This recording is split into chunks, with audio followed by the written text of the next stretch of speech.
दक्ष police news, पहिले खाकी मग बाकी.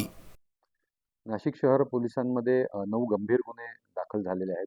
त्याच्यामध्ये धर्मांतराचा प्रयत्न, धार्मिक भावना दुखावणं व कार्यालयाच्या ठिकाणी लैंगिक अत्याचार या सदराखाली गुन्हे दाखल आहेत. यामध्ये एका पुरुष तक्रारदारांनी धार्मिक भावना दुखावणे व धर्मांतराचा प्रयत्न या सदराखाली गुन्हा दाखल केलेला आहे. एका महिला पीडिताने नोकरी लावून देतो व लग्नाचे आमिष दाखवून बलात्कार तसेच धर्मांतराचा प्रयत्न व धार्मिक भावना दुखावणे व तसेच अॅट्रॉसिटी ॲक्ट अंतर्गत गुन्हा दाखल केलेला आहे. इतर गुन्ह्यांमध्ये 4 महिलांनी सेक्शुअल हॅरॅसमेंट ॲट वर्कप्लेस या सदराखाली गुन्हे दाखल केलेले आहेत आणि 3 महिलांनी रिलिजियस हॅरॅसमेंट म्हणजे धार्मिक भावना दुखावणे आणि लैंगिक अत्याचार सेक्शुअल हॅरॅसमेंट ॲट वर्कप्लेस या सदराखाली गुन्हे दाखल केलेले आहेत. त्यात यांना बाहेरच्या कुठल्या कट्टरपंथी किंवा इतर कुठल्या संघटना पाठिंबा किंवा प्रवृत्त करत होत्या का या संदर्भात तपास नाशिक पोलीस करत आहे. त्याचबरोबर यांना बाहेरून कुठून फंडिंग आलेलं होतं का किंवा जसं मीडियामध्ये काही ठिकाणी बोललं गेलेलं आहे की काही इंटरनॅशनल यांचे लिंक्स आहेत का, तर या सर्व बाबतीत पोलीस यंत्रणा तपास करत आहे. SID, ATS, NIA या एजन्सीजना पत्रव्यवहार करण्यात आलेला आहे आणि तपास यंत्रणेच्या पुढे काही ठोस या संदर्भात ज्यावेळेला काही पुरावे येतील त्या संदर्भात त्यावेळेला त्यांच्या संदर्भात त्यात कारवाई करण्यात येईल. या 9 केसेस संदर्भात जी पहिली तक्रार आलेली होती एका पीडितेची, तर ती जेव्हा तक्रार आली त्यावेळेला ती पीडिता खूप घाबरलेली होती आणि ती तक्रार देण्याच्या मनस्थितीत नव्हती.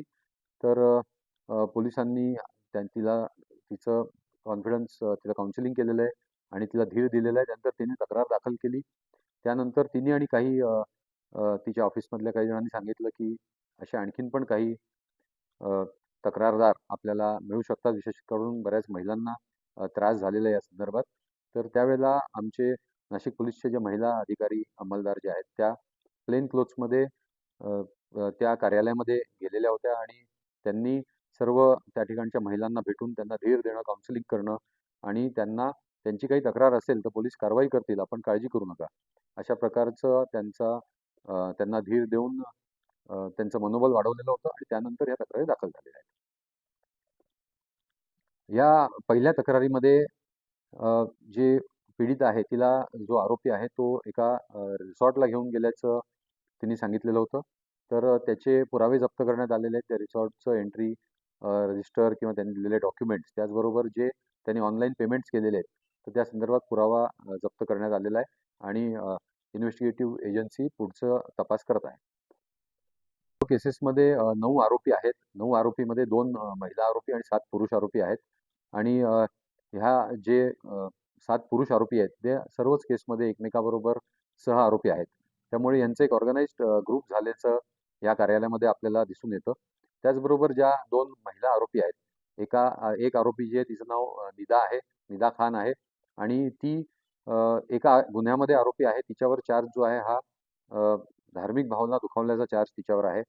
त्याचबरोबर जी त्यांची ऑपरेशन्स आणि HR बघणारी जी मॅनेजर आहे अश्विनी चैनानी, तर हिच्यावर पण एका गुन्ह्यामध्ये हिच्यावर आरोप आहेत की तिने ज्यावेळेला या पीडित महिला तिच्याकडे गेलेली होती त्यावेळेला तिने पीडित महिलेला न्याय न देता हे जे काही आरोपी आहेत तर त्यांना पाठीशी घातलं.